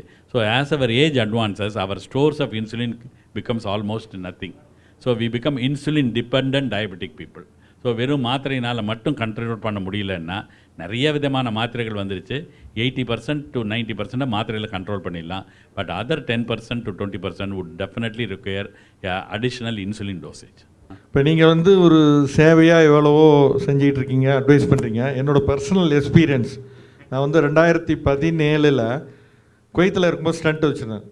அப்புறம் இங்கே வரும்போது ரொட்டீன் ஒரு 1 year 2 year ஒருத்தர் ரொட்டீன் செக்அப் பண்ணும்போது அந்த ரிசல்ட்டெல்லாம் பார்த்துட்டு ஒரு டாக்டர்கிட்ட போனால் ரொம்ப மிகப்பிறப்புல டாக்டர் போய் காமிச்ச உடனே என்ன பண்ணார், நீங்கள் உடனே நீங்கள் வந்து இது பண்ணணும், ஸ்டண்டில் வச்சுருக்கீங்க, உடனே இப்போ பைபாஸ் சர்ஜரி உங்களுக்கு பண்ணி ஆகணும், உடனே வந்து அட்மிட் பண்ண. நாங்கள் இருக்கேன், ஃபேமிலியெல்லாம் ஊரில் இருக்காங்க டாக்டர், அவங்கள இப்போ வந்துட்டு நான் எப்படி தனியாக வந்து அட்மிட் ஆகுறது அப்படின்னு சொல்கிறேன். என்ன திருச்சி தானே 6 மணி நேரத்தில் வந்துடலாம், வர சொல்லுங்கள், உடனே போய் அட்மிட் ஆகுங்கிறாங்க. ஓடி வந்துட்டேன் வேறு டாக்டர்கிட்ட காட்டுறோம் பாருங்க, தூக்கி போடுங்கட்டார், மிகப்பிறப்புல டாக்டர். அப்போ அந்த மாதிரி உள்ள ஒரு விஷயம் நீங்கள் வந்து இவ்வளோ தூரம் இது பண்ணியிருக்கீங்க, அதெல்லாம் எப்படி எடுத்துக்கிறது? நம்ம எப்பொழுதும் சொல்கிற ஒரே பதில் உங்கள்கிட்ட சொல்கிறேன். நமக்கு உடல் நலம் குறைவில்லாதது போகிறது அது இயற்கையோட இது. ஆனால் அந்த நேரத்தில் எந்த டாக்டர் எந்த ஹாஸ்பிட்டல்கிட்ட இருக்கோங்கிறது தான் நம்ம அதிர்ஷ்டத்தை டிசைட் பண்ணுறோம். இத்தனைக்கு நான் ஒரு செகண்ட் ஒப்பீனியன் தான் விட்டு போனேன். எனக்கு ஒரு ரொட்டீன் செக்கப்புக்காக போனேன். இல்லை, ஒரு பாப்புலர் பர்சன்னு போய் ஆஞ்சியோகிராம் எடுத்திருக்காரு. அந்த டாக்டர் எப்பொழுதுமே ஆஞ்சியோகிராம் எடுக்க மாட்டார், சிடி ஆஞ்சியோ மட்டும்தான் எடுப்பார். 3 ரத்த குழாயிலையும் அடைப்பு இருக்குதுன்னு சொன்னார். 3 ரத்த குழாயிலையும் அடைப்பு இருக்கா, நீங்கள் நல்லா போய் உங்கள் ஃப்ரெண்ட்ஸோட போய் ஜாலியாக குத்தாலம் போய் சிரிச்சிட்டு வாங்க அப்படின்னாரு. சிரித்தார், ஆனால் வரல. அதுக்கப்புறமேல என்கிட்ட அந்த சிடி ஆஞ்சியோ கொண்டு வந்து கொடுத்தாங்க. நான் சொன்னேன், இதை 1 மாதம் முன்னால் என்கிட்ட காமிச்சிருக்கலாம், இப்போ காமிச்சு என்ன பண்ணுறது? அவங்கவுங்க என்னென்ன பண்ணுறாங்களோ அந்த துறைக்கு. அவர் ப்ராபப்ளி பைபாஸோ ஆஞ்சியோபிளாஸ்டியோ பண்ணாதவர். ஸோ சிரிச்சிட்ருங்க, மாத்திரை மட்டும் சாப்பிட்டுங்கன்ட்டார். ஸோ யார்கிட்ட அட்வைஸ் வாங்குகிறோம் அது நம்ம அதிர்ஷ்டத்தை பொறுத்தது. 99 எல்லா துறையிலும் இருக்கிற மாதிரி sir, 90% of the doctors are very good and very nice and very honest. Doctor வணக்கம், என் பேர் ராணி மைந்தன். ஒரு லைட்டர் வெயினில் ஒரு கேள்வி. காதலுக்கும் இதயத்துக்கும் என்ன சம்பந்தம்? இதயத்தை திருடி விட்டாங்கிறாங்க. காதல்னாலே இந்த ஆடின் தான் போடுறாங்க. கவிஞர்கள் சேர்ந்து செஞ்ச வேலையா இல்லை ஏதாவது உண்மையிலே ஏதாவது ஏன் அந்த உறுப்புக்கும் காதலுக்கும் என்ன சம்பந்தம்? அதாவது சார், நான் வந்து இயர் 99 ராணிமைந்தன் சார், இயர் 99 2000 ஆனந்த வீட்டில் உச்சி முதல் உள்ளங்கார் வரையில் 36 அத்தியாயம் எழுதினேன்.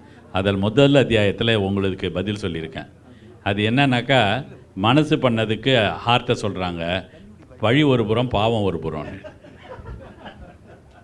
ஐயா வணக்கம். வணக்கம். அடியான் 50 ஆண்டு கால செய்தியாளர் நூருல்லா சார். ஒரு மருத்துவ ஆரோக்கியம் கொண்ட உணவில் கூட மருத்துவம் பார்க்குற ஒரு குடும்பம் மகளிர் திருமணத்துக்காக அப்பாவும் அம்மாவும் ஊர் பூரா இன்விடேஷன் கொடுத்துட்டு சாயந்தரம் 8 மணிக்கு வீட்டுக்கு வர்றாங்க.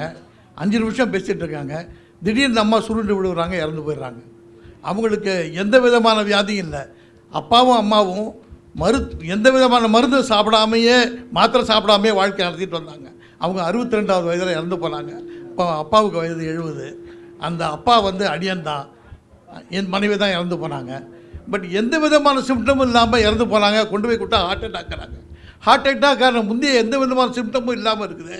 எப்படி தான் இதை கண்டுபிடிக்கிறது அப்படின்னு தெரியல சார். 40 அல்லது 50 வயசை கடக்கும்போது நமக்கு எந்த சிம்டம் இல்லைன்னாலும் நான் எல்லாருக்கும் சொல்கிறது, 50 ஆண்டு கால செய்தியாளர், வயது 72, இல்லை உங்களுக்கு 62. இல்லை, ஒய்ஃபுக்கு 50 வயசு ஆகும்பொழுதோ 40 வயசுக்கு ஒரு முறை, மெனோபாஸ் ஆனதுக்கப்புறம் ஒரு முறை. ஏன்னா மெனோபாஸ் ஆனோன்னா லேடிஸ்க்கு வந்து ஹார்ட்டோட கண்டிஷன் வேறு மாதிரி இருக்கும். அந்த மாதிரி சமயத்தில் எப்பொழுதுமே வருடத்திற்கு ஒரு முறையோ அல்லது 2 வருடத்துக்கு ஒரு முறையோ எந்த சிம்டமும் இல்லைனாலும் ஒரு பேசிக் பிளட் டெஸ்ட்டுன்னு இருக்குது. Sugar, urea, creatinine and lipid profile. அதை பண்ணிவிட்டு ஒரு எக்கோவும் ட்ரெட்மில்லும் பண்ணி பார்க்குறது சால சிறந்தது. மாஸ்டர் செக்கப் ஆண்டுதோறும் பண்ணிக்கிட்டே இருந்தோம். அதில் ட்ரெட்மில் பண்ணியிருப்பாங்களா? இல்லை, ட்ரெட்மில் அதுதான் சொல்கிறேன். மாஸ்டர் செக்கப்புங்கிறது வெறும் இசிஜி எடுக்கிறது ஒன்லி பணம். ட்ரெட்மில்லும் சேர்த்து எடுக்கிறது உண்மையிலேயே நோய் இருக்கா இல்லையான்னு தெரிஞ்சுக்கிறது. சரி, நன்றி. Doctor, my name is Sampal. My question is about medical test பண்ணுறாங்க ஹாஸ்பிட்டல் எல்லாம். And we are advised every year, I am 86 now. Every year நான் போய் பண்ணிக்கணுன்றாங்க. I have been doing every year and I have been getting clean sheet. Is there any guarantee that my heart was okay in the last medical test? Is there any guarantee till the next medical test my heart will be okay? நான் இப்போவே சொல்கிறேன் sir, நான் சாயந்தரத்துலேருந்து நீங்கள் எவ்வளோ ஆக்டிவாக இருக்கீங்கன்னு பார்க்குறேன். Your heart is okay sir. வணக்கம் டாக்டர். வணக்கம் டாக்டர். நோய் இல்லாத உடம்பு தான் என்னுடைய சொத்து. நான் ஒரு கவிஞர். ஆனால் இப்போல்லாம் ஃபுல்லாக தூக்கம் வந்துகிட்டே இருக்குது. புக்கு எடுத்தால் நான் 5 நிமிஷம் வேஸ்ட் பண்ணாமல் படிச்சுக்கிட்டே இருப்பேன். இப்போல்லாம் அடிக்கடி தூக்கமாக வருது. என்கிட்ட இந்த மாதிரி யாராவது வந்து சொன்னாங்கன்னா நான் சொல்லுவேன், என்கிட்ட வர்றவங்கெல்லாம் பசி இல்லை தூக்கம் இல்லைன்னு தான் வராங்க. இது ரெண்டும் இருந்ததுன்னா ஏன் என்கிட்ட வரீங்க அப்படின்னு. காசை வேஸ்ட் பண்ணாதீங்க, எழுந்து போயிடுங்க அப்படின்னு சொல்லுவேன். ஒன்று. ரெண்டாவது, தைராய்டு டெஸ்ட் மட்டும் பண்ணிக்கிங்க. தைராய்டு வந்து நார்மலாக வேலை செஞ்சு அப்படியும் தூக்கம் வந்ததுன்னா you are a gifted person. இப்போ இந்த கை லைட்டாக வலிக்க ஆரம்பிக்குது. கை வலிக்குது, பெரிய ஆர்த்தரைட்டிஸ் ஷோல்டர்னு பேர். அதுக்கு வந்து ஒரு ஆர்த்தோபெடிக் சர்ஜனை பார்த்தீங்கன்னாக்கா அவங்க ஒரு எக்ஸசைஸ் சொல்லி தருவாங்க. அந்த எக்ஸசைஸ் பண்ணால் போதும், வேறு எதுவும் பண்ண வேண்டாம். லைட்டாக தைலம் போட்டால் அப்போதைக்கு சரியாக போயிடுது. அதான் ஐஸ் பேக் ஒத்தடம் கொடுத்தீங்கன்னா நல்லா பர்மனெண்ட்டாகவே சரியாக போயிடும். ஒரு 10 நாளைக்கு ஐஸ் பேக் ஒத்தடம் கொடுங்க. கொடுத்துட்டு கையை நல்லா எக்ஸசைஸ் பண்ணுங்கள், you will be all right. Thank you doctor. தேங்க்யூம்மா. வணக்கம் doctor. Yes sir. Rama Gurumurthy. உங்களுக்கு சிவனோட கடாட்சம் புதுசு இருக்குது. உங்களுக்கு சிவ கடாட்சம்னு பேர் வச்சது பேர் காரணம் என்ன? எங்கள் அப்பா பேர் நடராஜன். எங்கள் அப்பாவுக்கு 5 பிள்ளைங்க. பெரியவர் சிவகுமார், அடுத்தது சிவநேசன், சிவகாம சுந்தரி, சிவகடாட்சம், சிவசண்முகம். ஸோ எங்கள் அப்பாவுக்கு தான் நன்றி சொல்லணும். என் பெயர் ஸ்ரீகுமார் சார். நான் வருஷம் வந்து ஹோல் மாஸ்டர் செக்கப் வந்து எடுத்துக்குவேன். ஜிஹெச்சில் அந்த ஃபுல் டெஸ்ட் எடுத்துக்குவேன். அதில் வந்து த்ரெட்மில் சேர்த்துருந்தாங்க. ஆனால் 60 வயசுக்கு மேலே இருந்தால் ட்ரெட்மில் பண்ண மாட்டேன்னு சொல்லிட்டாங்க. அது எப்படி எந்த வயசு வரைக்கும் ட்ரெட்மில் பண்ணவர்? கவர்மெண்ட்டில் என்ன சொல்கிறாங்கிறது நமக்கு தெரியாது. கண்டிப்பாக பண்ணிக்கணும். நான் வந்து என்னோடய பேராமீட்டர்னால் எந்த 70 வயசு வரைக்கும் if the person is active நான் ட்ரெட்மில் பண்ணுறேன். 70 வயசுக்கு அப்புறம் வந்ததுக்கப்புறம் நான் என்ன கேட்பேன்னா, டெய்லி நடக்கிறீங்களா, 40 மினிட்ஸ் நடக்கிறீங்களா? Yes sir, every day I walk, I don't do treadmill. That is equivalent to doing a treadmill test. That means அந்த 40 நிமிஷம் நடக்கிறதுக்குள்ளே அவருக்கு சிம்டம் இருந்ததுன்னா அவர் என்கிட்ட சொல்லிவிடுவார். So up to 70 till today I am doing, because I am seeing up to from 70 to 95. நன்றியா. ஒரே ஒரு என்னுடைய பர்சனலாக உங்கள் ஒரு அக்கறை மேலே சொல்கிறேன். டாக்டர்கள் தங்கள் உடம்பை புறந்தள்ளி விடுவார்கள்னு சொல்லுவாங்க. நீங்கள் உங்கள் உடம்பை பார்த்துக்கணும். நிறைய ஏழைகள் உங்களால் பயன்பெறணும்னு வேண்டிக்கிறேன். ரொம்ப நன்றி சார். Thank you sir. டாக்டர் வணக்கம். வணக்கம். இப்போ என்னோடய டாட்டர்ஸ் 2 பேர், ஒரு 30 இயர்ஸு, ஒருத்தங்க இன்னொரு 35 இயர்ஸு, 37 இயர்ஸ். அந்த மாதிரி ஹார்ட் பால்பிட்டேஷன்ஸு 2 பேர்த்துக்குமே வந்துட்டு சரியாக இருக்குது. டாக்டர்ஸை கன்சல்ட் பண்ணி இது எதனால் இந்த பால்பிட்டேஷன் வருது? அது வந்து இப்போ சரியாயினதுக்கு அப்புறம் திரும்ப உங்களோட தான் இருக்காங்களா? இல்லைங்க, அவங்க 2 பேரும் எல்லாம் யூஎஸில் இருக்காங்க. ரொம்ப அழகான பையன், யாராவது என்ன மாதிரி பார்த்துருப்பாங்க?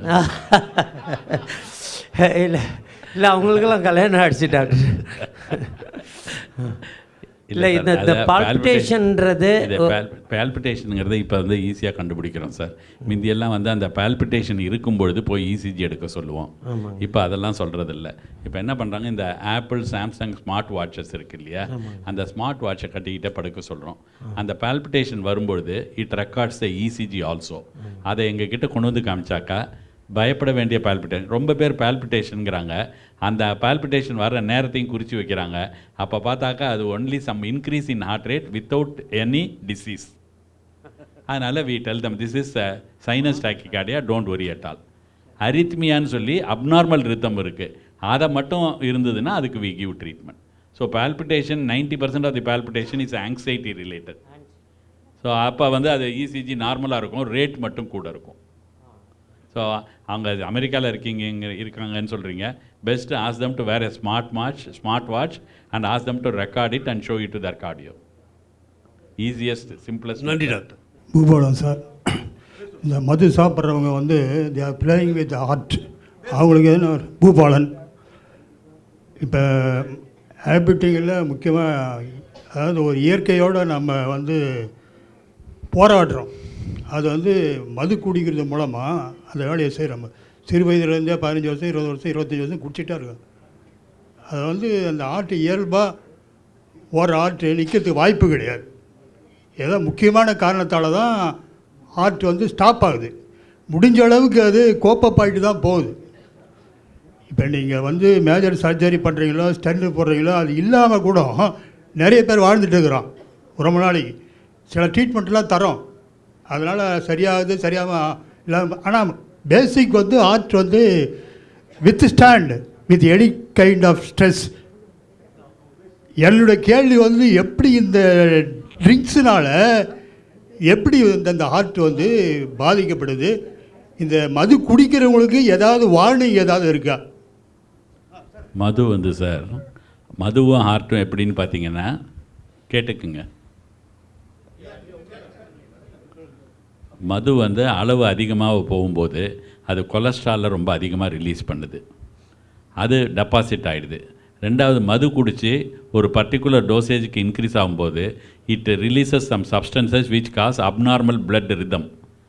அது it causes a condition called, அவங்க கேட்டாங்க பாருங்கள், படபடப்பு, வென்ட்ரிகுலர் டாக்கிகார்டியாங்கிற கண்டிஷன். ஸோ அதனால் நிறைய பேருக்கு மது சாப்பிட்டு அப்நார்மல் ரிதம்ஸ் வருது. ஸோ இது எல்லாமே வந்து மதுனால் வருது. இதை தவிர ஆல்கஹாலிக் கார்டியோமயோபதின்னு ஒன்று இருக்குது. நிறைய நாள் ஆல்கஹால் சாப்பிட்றவங்களுக்கு அவங்களோட மசில்ஸ் வந்து செயலிழந்து போகுது, அதனால் they go in for cardiac failure. இதுதான் தீஸ் ஆர் தி மெத்தட்ஸ். வணக்கம் டாக்டர், நான் இன்னிலா சந்திரபோஸ். ஆக்சுவலாக நிறைய லேடிஸ்க்கு including me menopause, perimenopause and menopause டைமில் அந்த ஹார்ட் ஃப்ளாஷஸ் அப்படின்னு ஒன்று வருது. அது கூடவே பால்பிட்டேஷன் வந்து போகுது. அது நார்மல் தானா? அது நார்மல் மேடம். சரி, அதுக்கு ட்ரீட்மெண்ட்லாம் இருக்குது. அவங்க கைனகாலஜிஸ்ட் கேட்டிங்கன்னா அவங்களே சொல்லி தருவாங்க. அவங்க இது பரவாயில்ல, இது நாளடைவில் சரியாயிடும். ஆமாம், எஸ், தட் இஸ் ரீஅஷ்யூரன்ஸ். அந்த ரீஅஷ்யூரன்ஸையும் மீறி கஷ்டம் இருந்ததுன்னா அதுக்கு மெடிசன்ஸ் இருக்குது, அவங்களே எழுதி தருவாங்க. Okay doctor, thank you sir. Thank you ma'am. எதனாலங்க டாக்டர் அது? அந்த because up to the age of 45 or 48 or 50 depending on the family, your hormones, female sex hormones have been protecting you. அதனால தான் பார்த்தீங்கன்னாக்கா pre-menopause the incidence of heart attack is much less in women than in men. After menopause the incidence becomes equal in both of them. So protecting effects of hormone போயிடுது. Thank you doctor. Thank you so Thank you. Sir, my name is Jagdish. I retired from CLRA. I am 72 now. I am a diabetic, hypertension எல்லாமே இருக்குது, ஆஸ்ட்ரைட்டிஸ் எல்லாம் இருக்குது. For the past 30 years I go to MV Diabetic. Of course I should not name here, I am naming you because you're one of your best friend. எனக்கு என்ன ப்ராப்ளம்னா, now I am an active sportsman.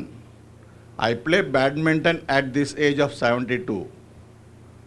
One day while removing my two-wheeler, அது என் கால் மேலே விழுந்துடுத்து. அதனால் அந்த கால் வந்து எப்போவுமே வீங்கியே கிடக்கிறது.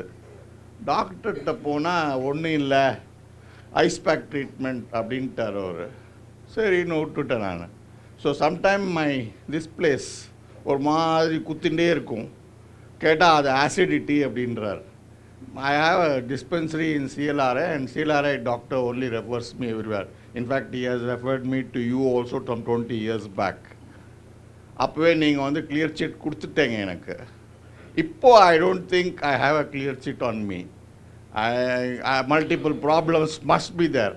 How do I get to know all this? That means you should visit me again.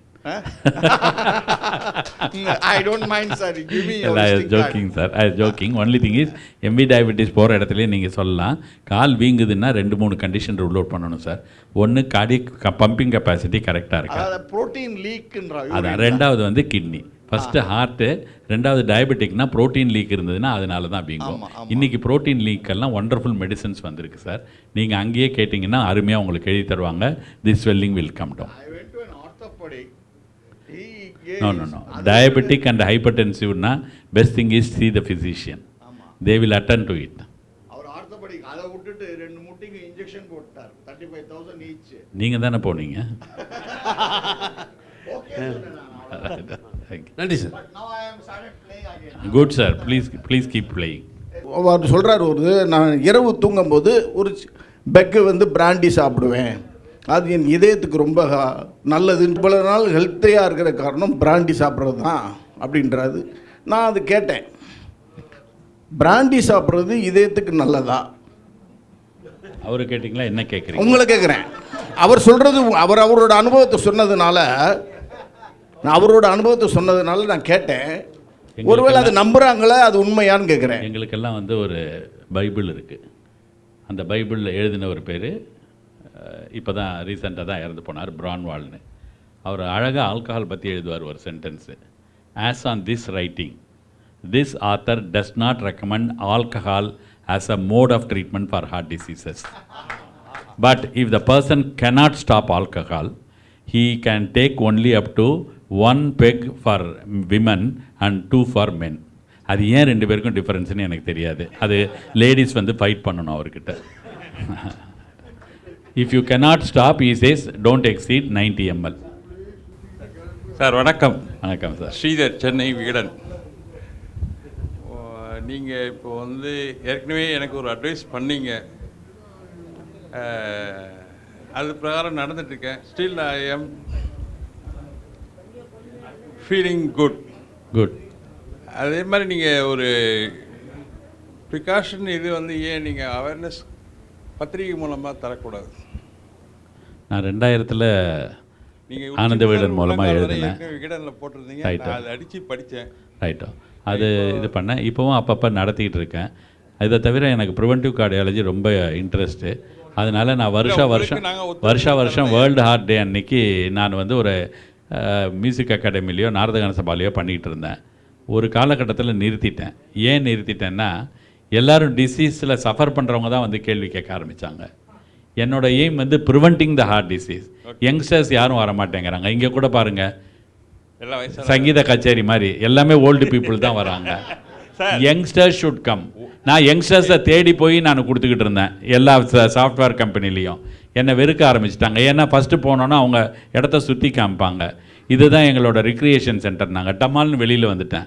ஏன்னா அங்கே தான் எல்லோரும் சிகரெட் குடிக்கிறாங்க. Sir, here age is only old, but all are still young. Definitely, sir. I am willing to do. So, they are we will restart preventive cardiology program. Right. Thank you, sir. Thank you, sir. வணக்கம் doctor, என் பேர் ஹரிகரன். ஒரு பொதுவான கேள்வி தான், இந்த இதயம் பலகீனமாகிறது, அப்புறம் சில பேருக்கு சுருங்கி போயிடும் ஹார்ட்டு, அதை பற்றி கொஞ்சம் சொல்லுங்கள் சார். அதாவது இதயம் சுருங்கி போகிறதுங்கிறது வந்து என்ன அளவில் தான் சார். இதயம் வந்து ஒரு சைஸு, அது விரிவடையலாம், சுருங்கி போகாது. அப்படியே அதே லெவலில் இருந்ததுன்னா நார்மல் ஹார்ட்டுங்கிறோம். என்லார்ஜ் ஆகிடுச்சுனாக்கா என்லார்ஜ்டு ஹார்ட்டு. அந்த என்லார்ஜ்டு ஹார்ட்டு நல்லா ஃபங்க்ஷன் பண்ணுதா, நல்லா ஃபங்க்ஷன் பண்ணலையாங்கிறது depending on the inherent heart disease, அதை பொறுத்து. மற்றபடி இதயம் சுருங்குதல்னு ஒரு பெரிய இது கிடையவே கிடையாது.